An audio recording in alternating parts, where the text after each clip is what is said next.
Namaste. Good evening, all. Welcome to the evening session of the YB Day celebrations. So, I hope you enjoyed the morning session of the Yogasana and the Pranayama, and then later we had Raghuramji's talk on Who Am I. So, it is there on our YouTube channel. So, if you didn't get a chance to watch it live, you can always go back and see the recording.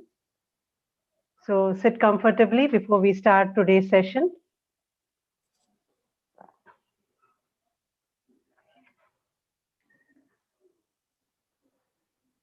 Let us start the session with 3 rounds of Omkara. Each time you breathe in, as you breathe out, you continue with the Om chanting. Bring the palms together in Namaskara Mudra. Om.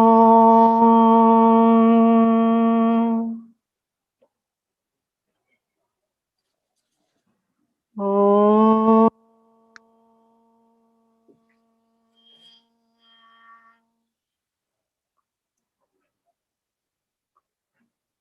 Om.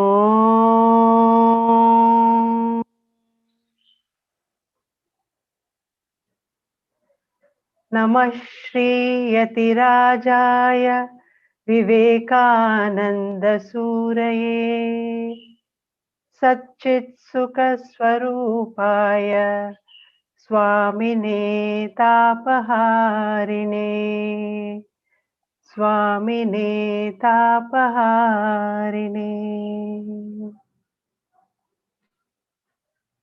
So we have Raghuramji with us for the evening session on the teachings of Sri Ramakrishna Paramahamsa, Sharada Ma and Swami Vivekananda on the women's empowerment and what they had to say on the importance given to women. So without much delay, over to Raghuramji. Namaste, Raghuramji. Namaste.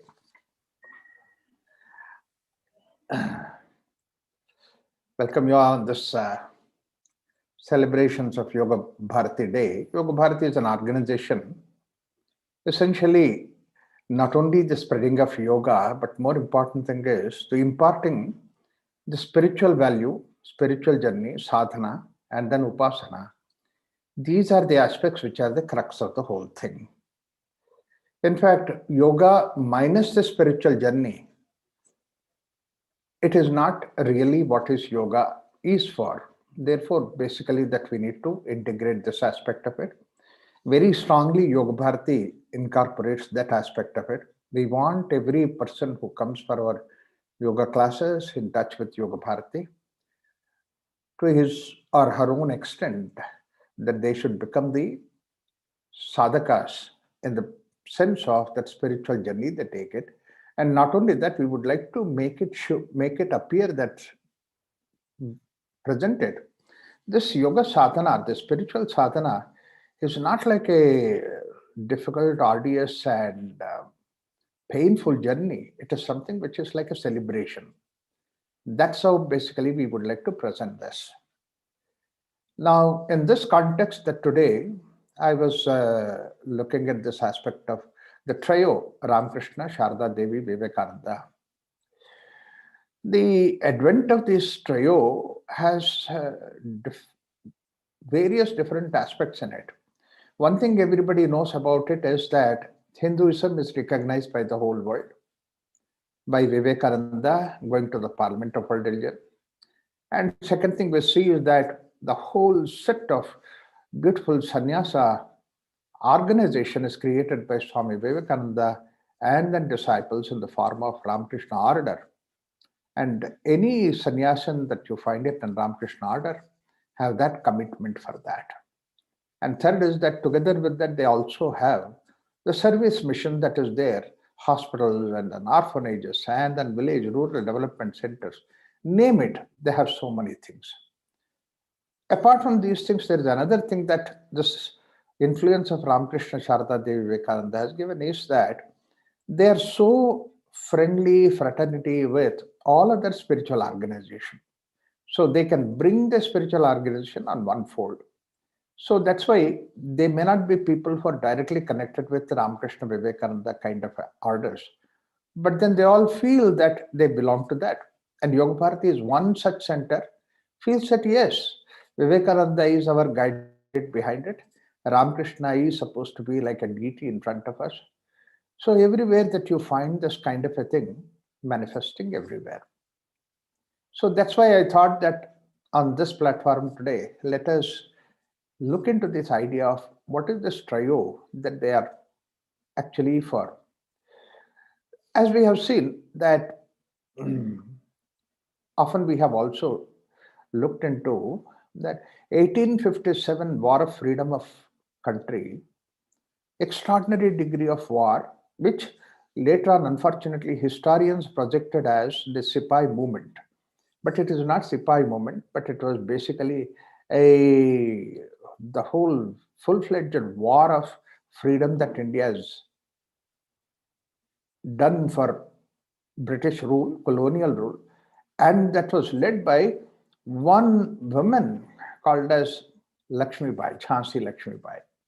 So you can just imagine what must be the women power at that time, which could stir the whole British government in such a way that the system has changed from the British rule, that what is called as the East India Company rule to British rule that has come, and they have appointed a viceroy and various systems, education system, and all that they have changed because that movement has stirred Britain to that extent. And at that time, people who have projected after movement, Macaulay was given a charge of this. He said that once these reforms are done, then India cannot raise its head for 1,000 years. That means to say we are going to change the education system, we are going to change all the priorities and everything like that, and also take all the intellectuals to England and train them and then bring them back as the representatives of England. So like that, British rule, like that they have done it. So with all that plan, scheme, everything that is there on the paper, they said that India will not raise its head for 1,000 years. 1857 that was being said, but less than 50 years, that Swami Vivekananda in 1893, he represented Parliament of World Religions and then created a stir there in such a way that the press in America, they said that a country like Swami Vivekananda is born and then given birth to, and we send the Christian missionaries, it's a shame on our part. If they could say that, that means what kind of an impression is given by Swami Vivekananda in an assembly of more than 100 speakers, out of which more than 70% of the speakers were from Christianity, and he was one lone Hindu monk who was representing there, and he could bring about that particular change. And the whole Parliament of Religion was organized for Vivekananda. It was like that. And we have also seen what is the impact, how it has been done, because when you look at the background, even before 3 days before, 4 days before the parliament took place, Vivekananda was not even an invited speaker. The last minute he was included, his name was included in the list, and he created all that. So that shows, like a tsunami, he took the whole Parliament of World Religions. That was an extraordinary performance. And that, I admire all that, and a lot of people admired about it. Extraordinary, wonderful thing.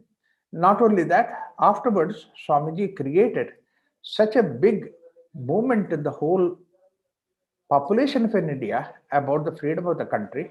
That's why later on people recollected that all our freedom fighters from that time onwards till the India freedom struggle that we won, all these people were directly or indirectly inspired by Swami Vivekananda's teachings. That means what an amount of energy he must have put behind his teachings, that the books inspired people from various parts of the country and the world to see that Indian freedom struggle has been achieved in 1947. So this whole effect is because of Swami Vivekananda, and then Vivekananda behind that, Sharada Devi, Ramakrishna were the forces behind it. So this aspect, everybody accepts it, everybody sees. Some people put it as Vivekananda was a mystic kind of a thing. But you know very clearly that he was like any of us, but extraordinary powerful person, and then committed to his idea of the freedom for the country. And there were so many stories that are there. That apart, I was looking at Swami Vivekananda's Sharada Devi Ramakrishna's life from a different angle.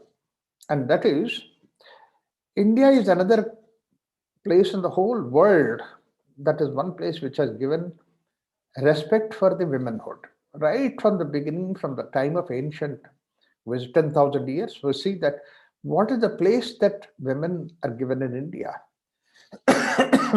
Like, for example, all the main goddesses who take care of our wealth, our education, wisdom, and all the power, all these things are given in the hands of women.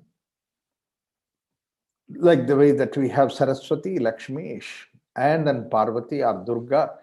Like that, we have so many women have highest position. Apart from that, we have so many festivals in the name of these women goddesses, much less about the men. Similarly, when you look at the aspect of the gods also, that we always have the women's name in front. That's what is Sita Rama and also Radha Krishna. And also that we have Arundhati and Vasishta.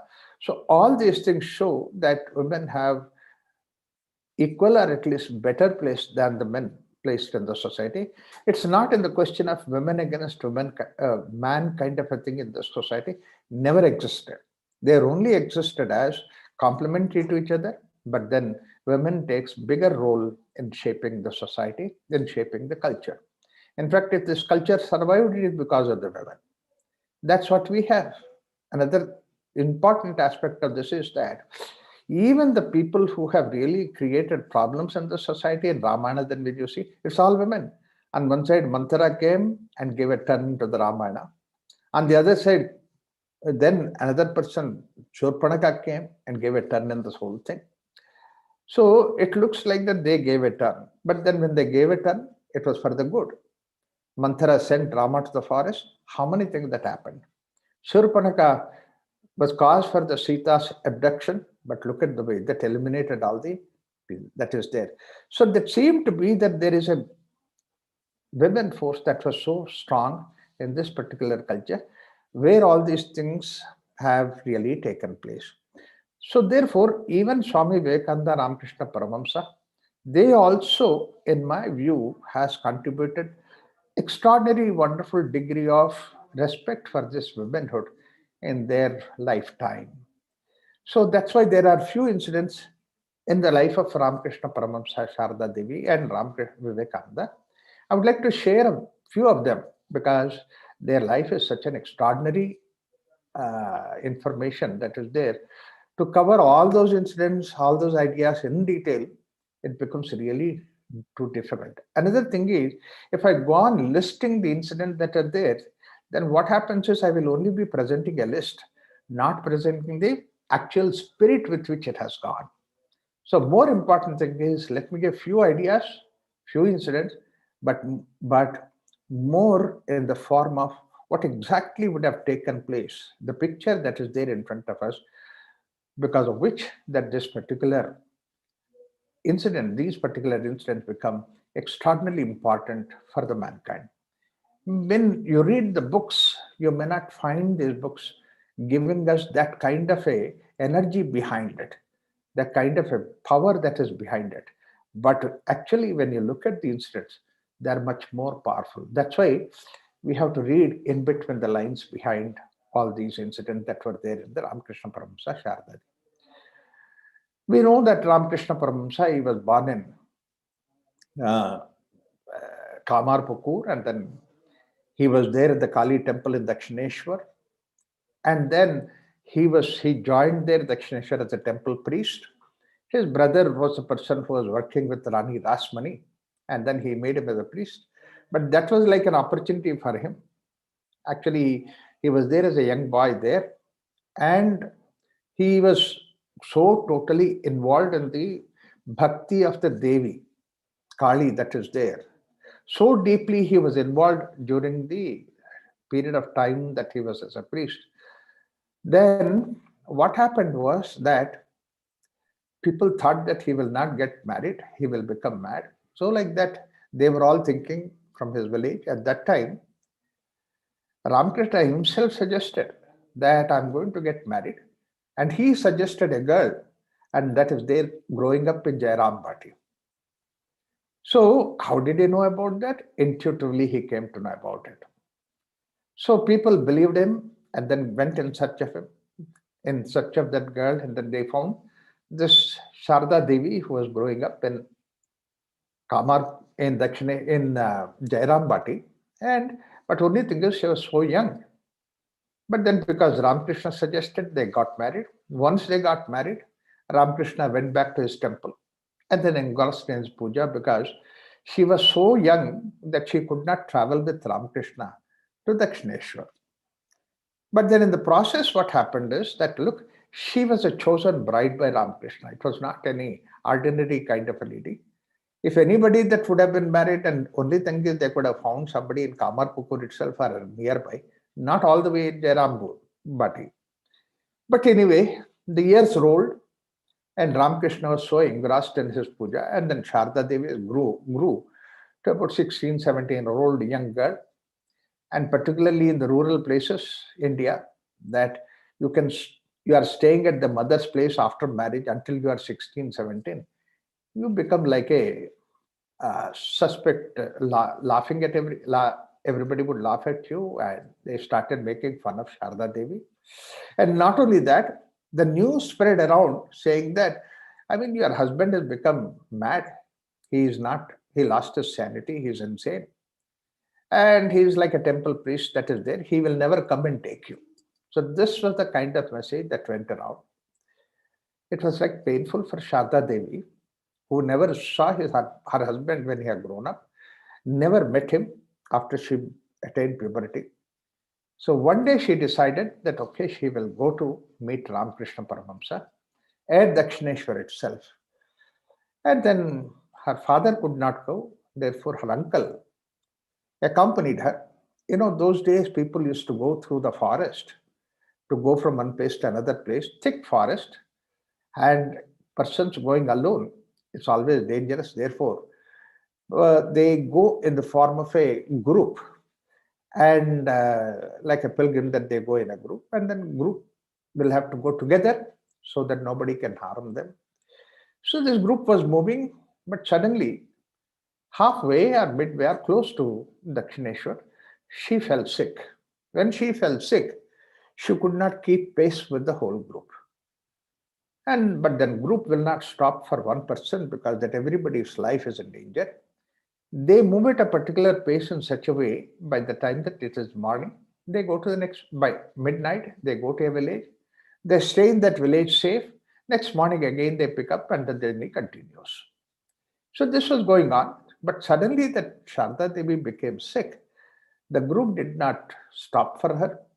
The group marched ahead. Sharda Devi, her uncle, were left behind. When they were left behind, and by the time it was already dark, when it was dark, you can imagine, absolutely there is nobody around, it's pitch dark, and then you are walking in the forest, and the dry leaves, when you keep the feet, the sound that the dry leaves make frightens you. The very your footsteps, along with the all the eerie sounds around, that footstep make you really stop your breath. So your heartbeat you can hear so clearly. Sharda Devi was frightened, and then our uncle was absolutely, definitely frightened.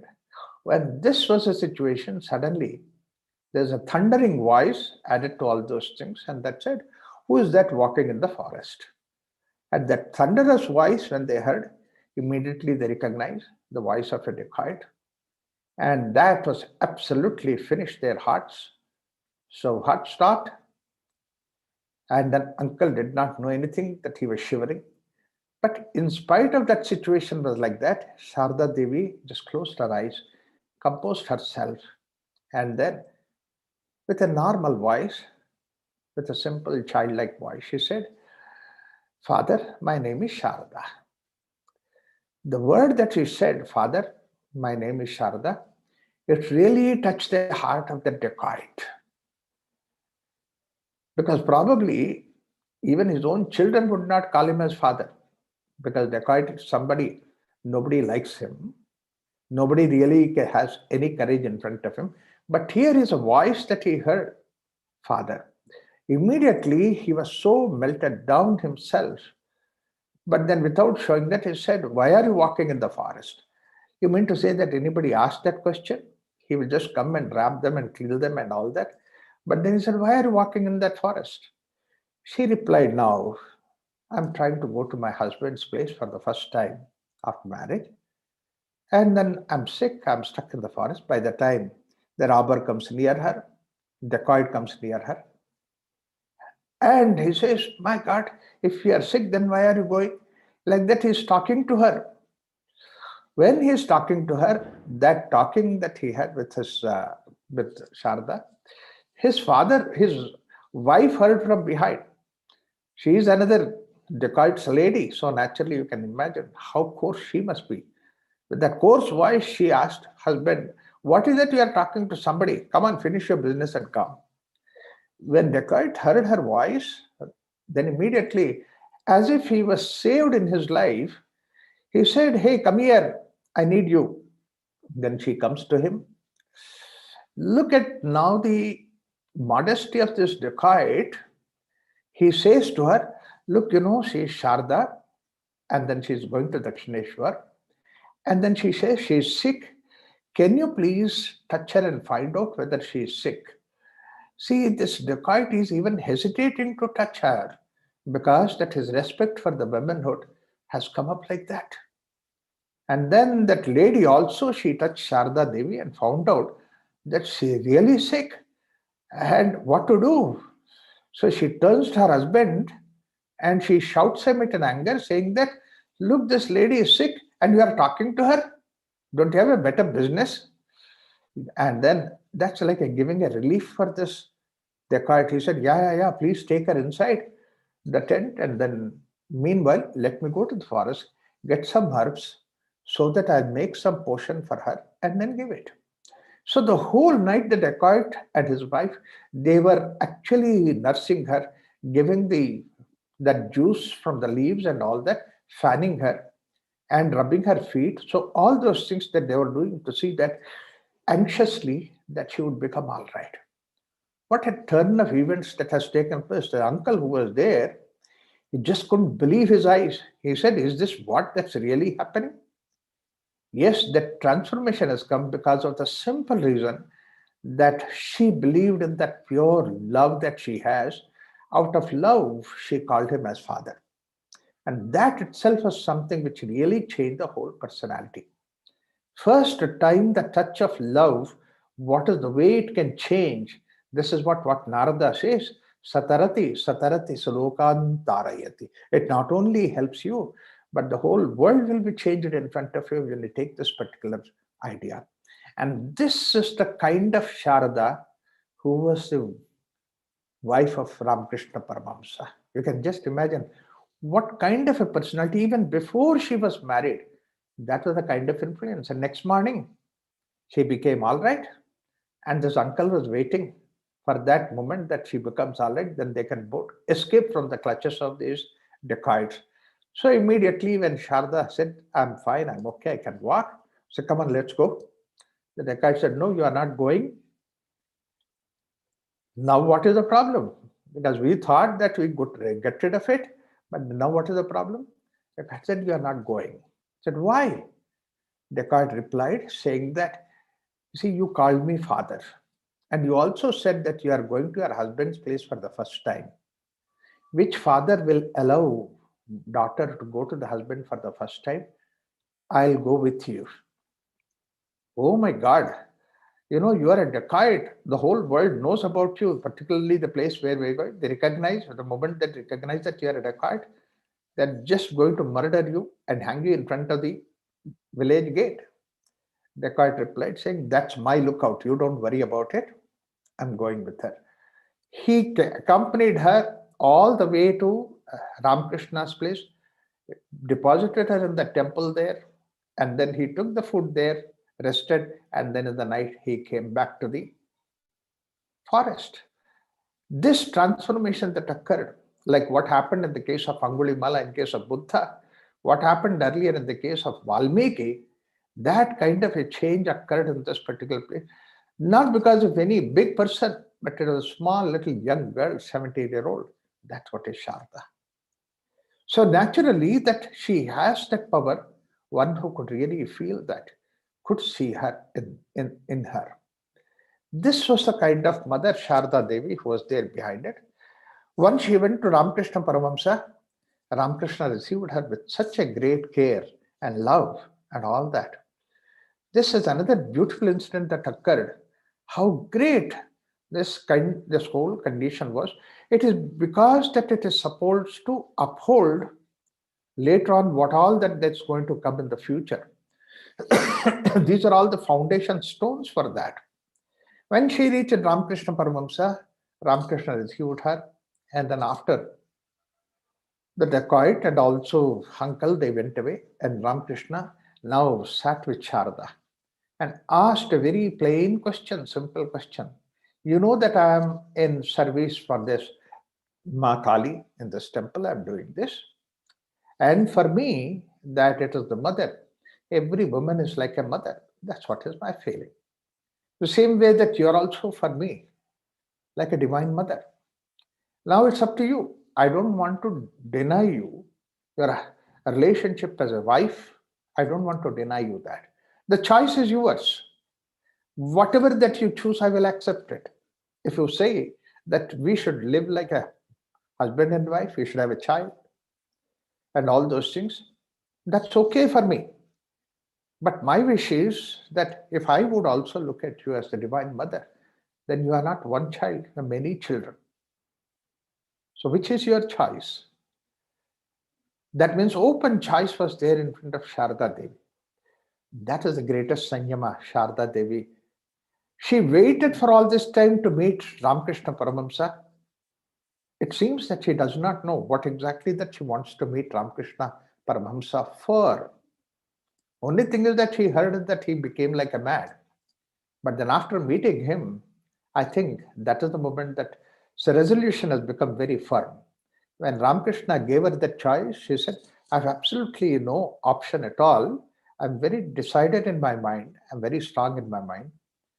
I'm always like to be with you as a divine consort journey in your divine life. That's all. I don't want to be your wife like a normal wife lives. That was a choice of Divine Mother. And even though Ramakrishna has given, that means to say, what an extraordinary, wonderful respect Sharda Devi had for the womanhood when she accepted that.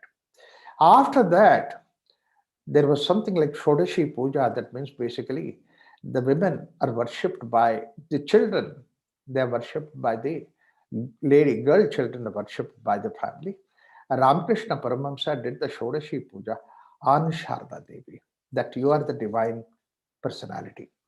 That kind of an attitude was there all the time. Because of that reason only, she got the strength of Ramakrishna Paramahamsa to do that kind of an activity.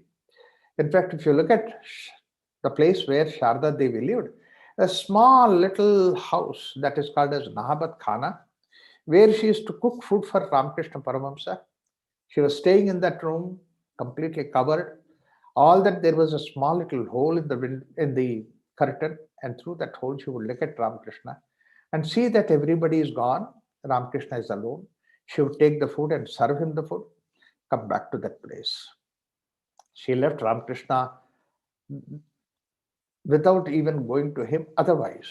Only thing she was doing is that before everybody got up, she would go at 3 o'clock in the morning to Hooghly River, take bath and come back.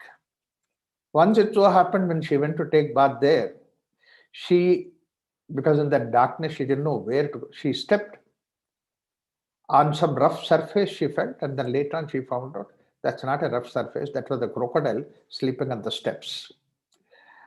Then Ramakrishna Paramahamsa was alarmed, and nothing happened to Sharda Devi. That was the most important thing that Ramakrishna Paramahamsa said. Now onwards, you go after the sun comes up, don't go before that. So this is how their journey continued. And that's when Vivekananda happened to come as a student under the care of Ramakrishna Paramahamsa. He was at that time, Narendranath was a student in Calcutta.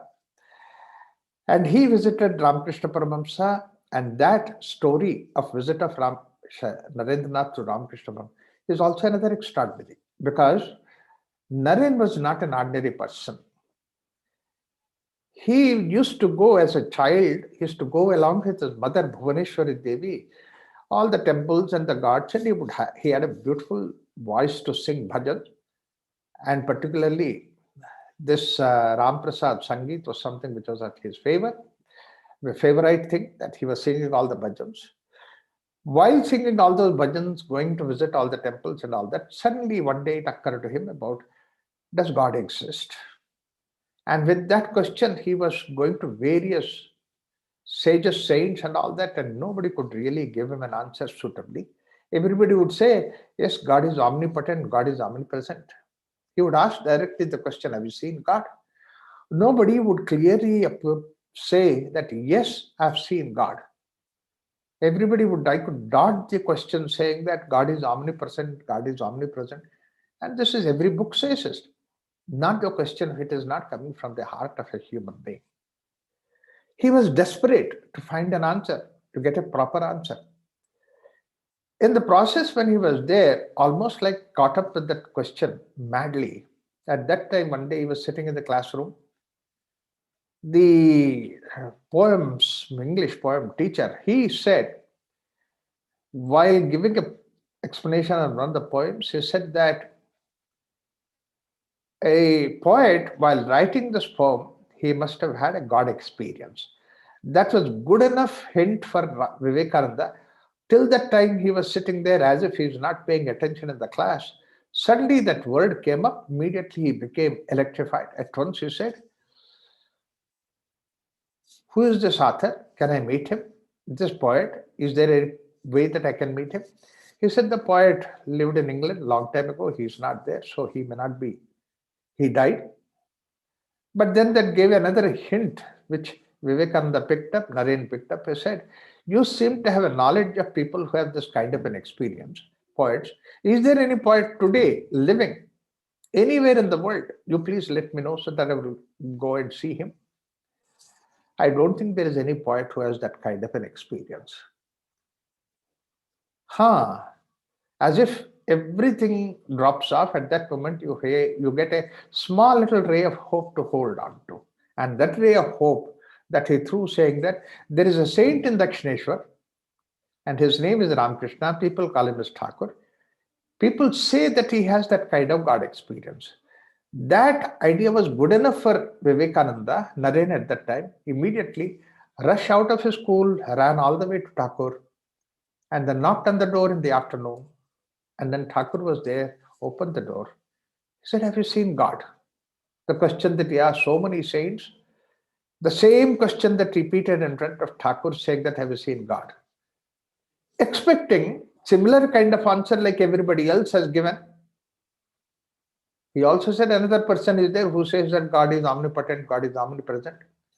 But then contrary to it, to his shock, that Thakur gave him a reply, yes, I have seen God.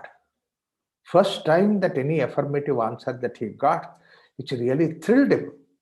But he did not stop at that level. He gave further the answer saying that it is not that I have seen the God in my, God is not like unreal for me or some imagination. If there is anything like real, God is more real than I see you.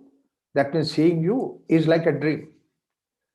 It actually concretized his assurance. But then Thakur did not stop there. That is where the journey of Vivekananda is supposed to start.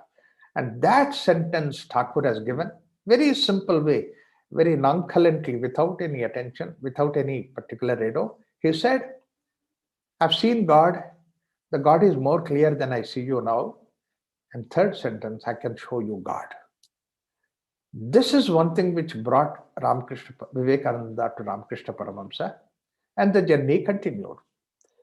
Afterwards, the journey was for a short period of time, not that many years that he was there with them, but meanwhile, Thakur got his diagnosed for cancer, throat cancer, and then relentlessly Sharada Devi was serving Thakur. And Vivekananda was there observing the whole thing. He saw the motherhood. He saw the great divinity in Sharada Devi, the way that she was serving Thakur. Till the end, last moment. At the last moment, she broke down because it was few days for Thakur to live. By that time, he already gave this Kalpataru day that he blessed everybody. But then, when he was about to die, she was having tears in her eyes. Thakur smiles and says to her, "You mean to say, why are you crying? You mean to say that I die? No, it's like I go from one room to another room, one place to another place. I still live around. With all my disciples, I'll be there. I'm here with all your children. I've given you so many children. This I promised on the first day when we met. And so all the children are there. They are all there that you look after." It almost like gave a idea to Sharda Devi, what has life for? It has started with Thakur, but it has to go with the Thakur's mission. And look at the mission, how deeply it has been taken by Vivekananda. When Vivekananda got the hint that he was supposed to go to the Parliament of World Religions in Chicago, when that thought came, and then that went on like brewing in the form of like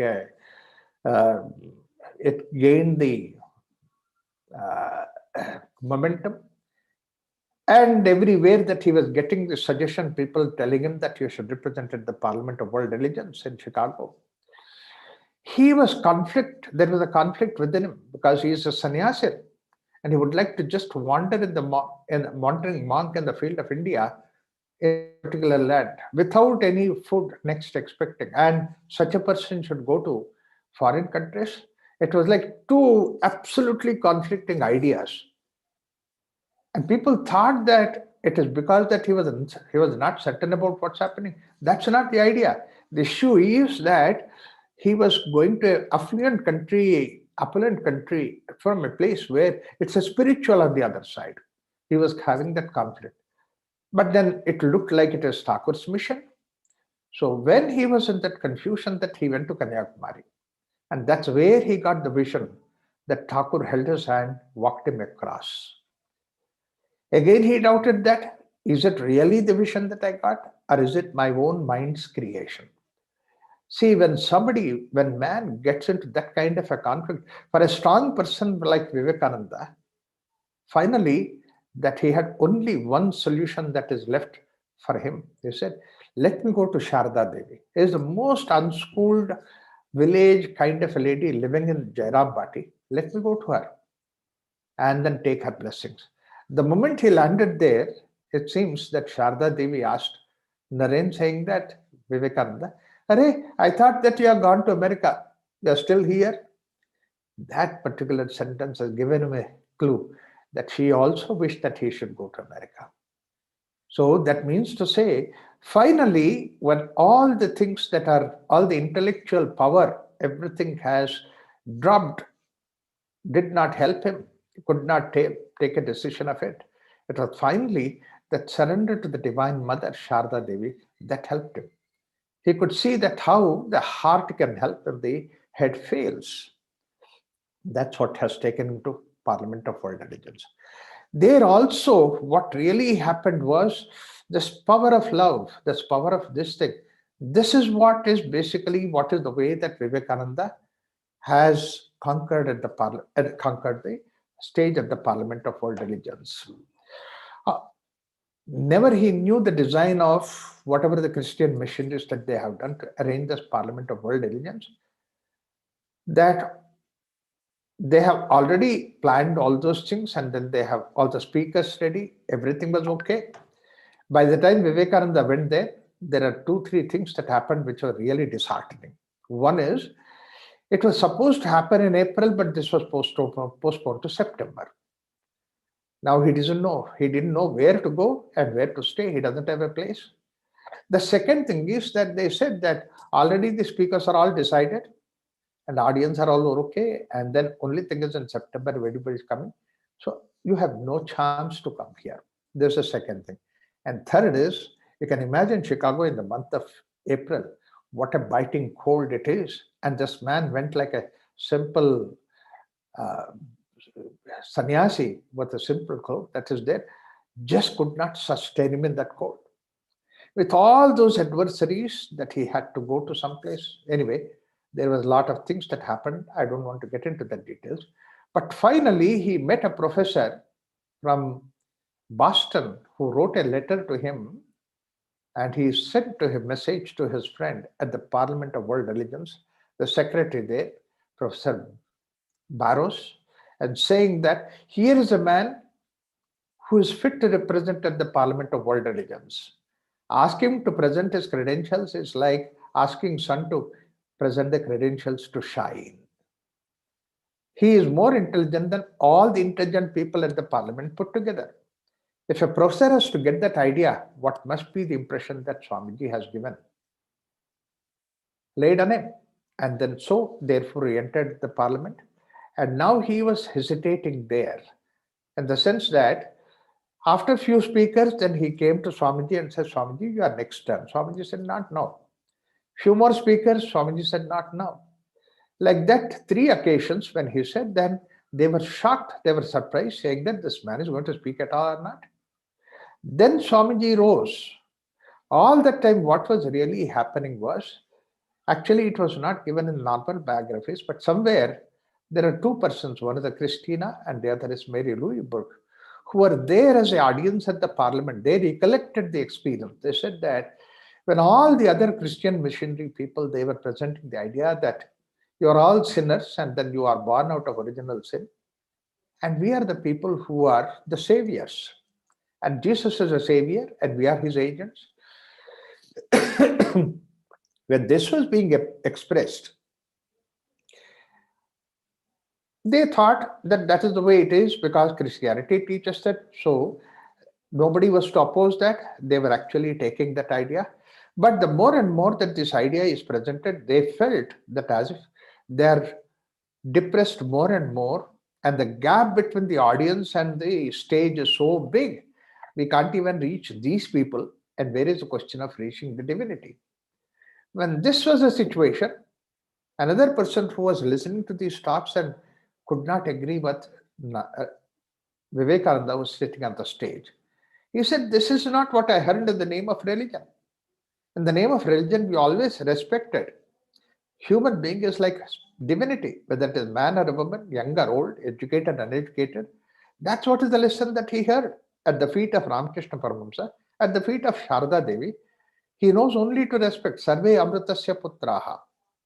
And not only that, he remembered all the women sages that were there, like Mirabai. What a wonderful song that she has written. And that he recollected that happened in the darbar of the Rajasthan king, where there is a beautiful program that was going on, and Swamiji was one of the speakers. After Swamiji spoke, a dance girl came and supposed to present as dance. And Thakur, and at that point of time, Vivekananda was sitting there. He said, I'm a monk here, and yes, she is presenting some dance. So what do I have to do with that? So he went into the anteroom. At that time, she sang this Mera Bhajan, Prabhuji Mera Avaguna Chitana Dharo. Why do you look at me? In fact, all these people, thousands of people here, they could be present and see you, hear you.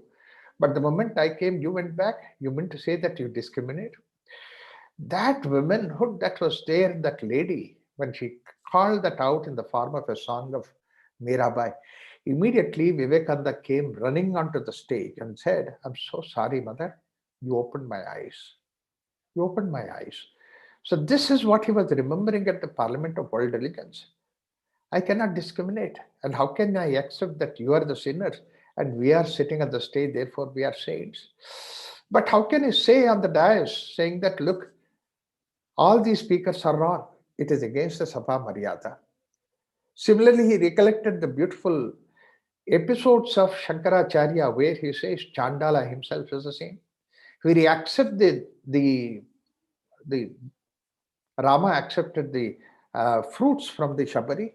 All these things show that how much that we are all equal. And how can you say that you are love and then I am? This is not the way that I learned in the religion.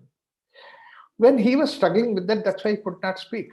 But when organizers came to talk Vivekananda and said that, Would you like to speak at all? He had that feeling that is there within him so much. He was soaked in that feeling. That means to say, every word that speaks has to be powered with that kind of a feeling of love, compassion, respect for women. These were the things which were there in Vivekananda. That's why last moment when he came to speak, he writes that even at that point of time, he didn't know what I'm going to speak. He stood there, he remembered Devi Sharada Saraswati, who is also the goddess for the wisdom, goddess for the words. Said, you speak. And the words that came from him, sisters and brothers of America, were the words from the divinity. That is what he represented. At once, the people in the audience felt as if somebody really touched directly their heart. They felt that they are no more sinners, they are somebody equal to them. They got up on their feet and then clapped. Vivekananda, they received his talk. He became overnight popular. So, what really touched Parliament of World Religions is not the extraordinary, wonderful Indian wisdom that was there for thousands of years, 10,000 years. Yes, that's always there. But that is not the one which touched. Above all that knowledge, whatever that extraordinary thing that was existing, is the language of the heart. And one person who has presented the language of the heart is Vivekananda. This is what these women, Mary Louise Burke, in her book, she writes, when Swamiji spoke, at that time we felt, these are her words, that the perched land which did not see the raindrops for maybe a couple of 2, 3 seasons, it was so dry. And first time drops of rain fall on the earth, the kind of joy that the earth has, that was the kind of feeling we all had. Therefore, all the 6,000 audience were sitting there. I'm sure that the same thing must have happened to them. Therefore, they could not sit on their seat. They got up and they expressed their joy in the form of clapping thunderously for next 2 minutes, deafening 2 minutes. This is what is the message Vivekananda has given. Vivekananda took the message of basically the love, motherhood. These are the things that he carried. That's why these people who followed him, Christina, or the person like Sister Nivedita, or Mary Louise Burke, all these people that they followed him, because the message that he has given was like that. It is not a message that he has given, but it's the feeling that he has for the sake of womanhood. And they felt extraordinarily, wonderfully touched for the mankind and for the womanhood. Later on, their biographers say that these Christian missionaries, they wanted even to corrupt him by sending prostitutes to him, so that they next day they can present that idea that he is bad, he is not right, he's only fake Swamiji and all that. They used to go to him and they used to come back totally becoming a different personalities. That was the kind of transformation he could give them, that they were giving the motherhood. So this is what is the aspect that he brought about. The whole message there you could see that respectability for the woman that he brought about. Not only that, those days when he came back to India, after almost like 4 or 5 years that he came back to India, Colombo to Almora that he talked, every place that he had a word for the women, Indian women. And he quoted about various great freedom fighters about by that time that were there. And when he came to Calcutta, when he organized a big public meeting, on the public meeting, all these women were sitting there, Nivedita, Sharda, people like all this. They were sitting there, Christina, and then that Mrs. Godwin, all these people were there. And all that happened was that these are the people who really guided the whole movement. That's the Ramakrishna Vivekananda movement. Later on, he organized the Sharada Devi Mutt, because he said that's a place for Sharada Devi, he has to have that. So that way, this whole movement of Sharada Devi, Ramakrishna Vivekananda is essentially to bring about the respectability for that womanhood. That is what is created by this trio, Sharada Devi, Ramakrishna Vivekananda. Apart from the two other messages which I said, one is the idea of freedom, the freedom for the country, The second very important idea that he has given is the empowering human being with the power. That's what he said, that he was a person who was responsible for our freedom struggle, inspired everybody in that. And third important thing that he has given is uplifting of the womanhood. That's what is the idea. When somebody came to him, asked him, is that what is that plan that you have in your mission for the women? Upliftment. He said, beware. Women have a strength to uplift themselves if you don't interfere with them. It does not require a man to uplift women. This is the kind of message that he has given, and that's an extraordinary thing that he has said. So therefore, we can see that the whole movement of this trio, Sharada Devi, Ramakrishna, Vivekananda, their life, there are so many steps that has really given us the spiritual message, and all that message that he has given is always connected with the motherhood, the womanhood, and the respect for that kind of a thing. A land which stood by this right from the 10,000 years. And now we have it. I think the future, this country will really go ahead, march ahead, only with the idea of only this kind of a feeling, kind of an idea, which Vivekananda set goal for us in the form of respect for the womanhood. Let's all work in that direction. Let's play in that direction and take the message of this trio forward for the mankind. Thank you so much.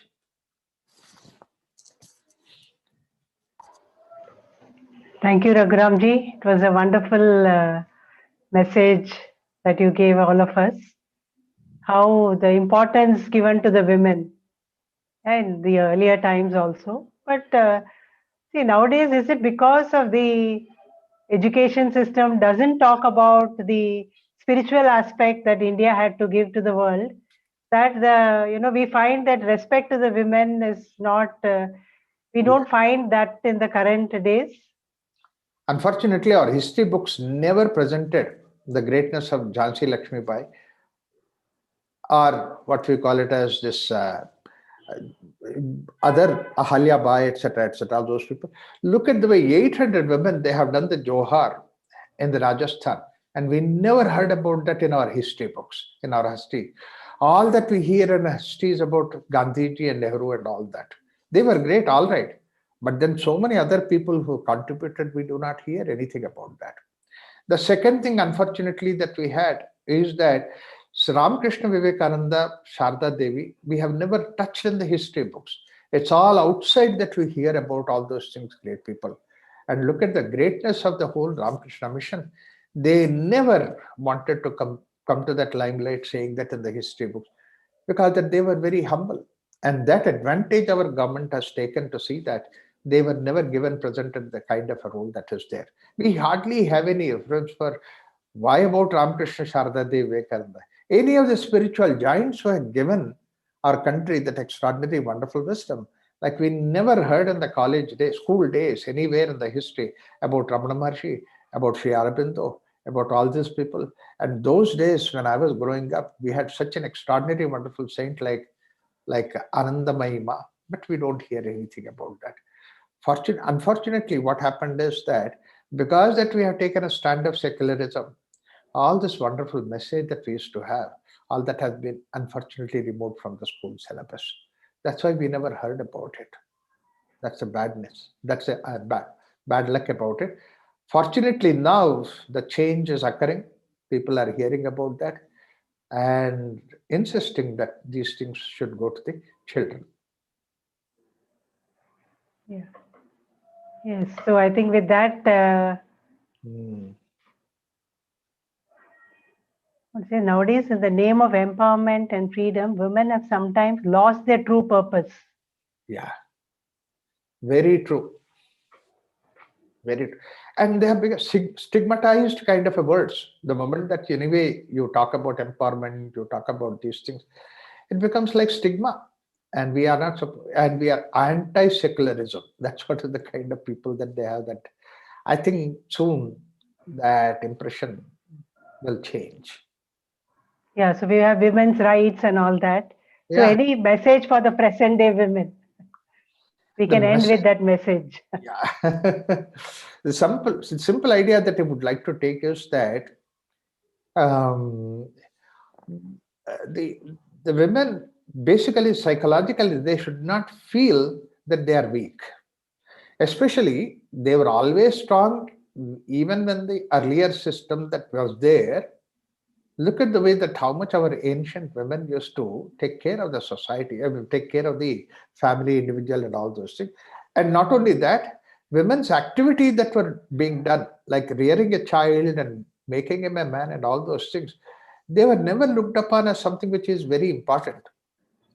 Unfortunately, that was the thing. But if you look at all the great people, that they were actually they earlier training was from the women that was there. And added to that, today, women also learned, and not only that, they have become professionals, they have so much of knowledge and all that. So, therefore, that on the ground in the world outside, they are equal to men, but deep inside that, they are something which is much more than the men, in the sense that men represents intellect, women represent the emotion, women represent the wonderful quality called as the love, compassion. These are the things. Today, the intellect has really taken so much of a overpowering the emotions. They say whether they are discussing whether the emotion is good or bad. This is the kind of thing. Recently, I heard one discussion where don't allow emotions to meddle with your intellect. Was the kind of thing that I heard. Such unfortunate way that people presented that. In fact, this is all influence of the other religions, Christianity and Islam, Abrahamic religions, where women have no role to play. Jesus Christ is there, Buddha is, Muhammad is there. There is no women role there in both the cases. That's one of the reasons why we have lost the importance of womanhood because of their influence. Whereas, had it been for Indian culture that we have so many things which are around the women, and that's something which is very important. Let's recognize that back for the women. Women have to recognize that, and that should be the things that they are taking care of it.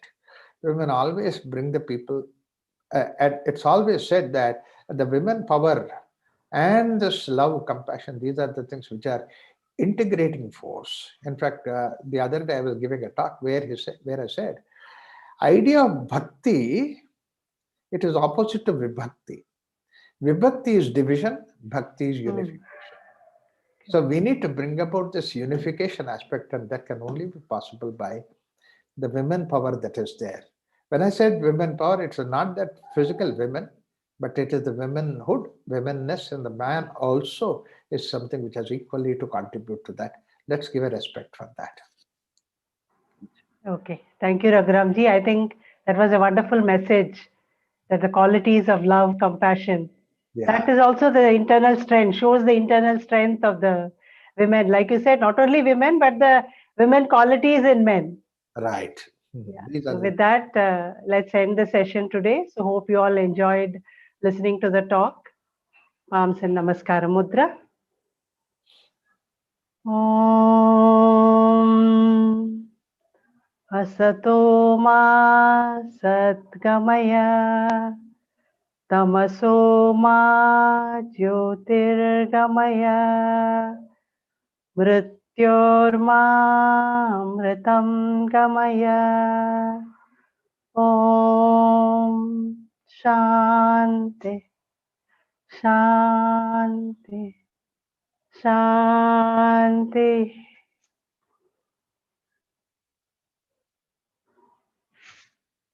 Thank you, and do join us for the cultural evening. I'm sure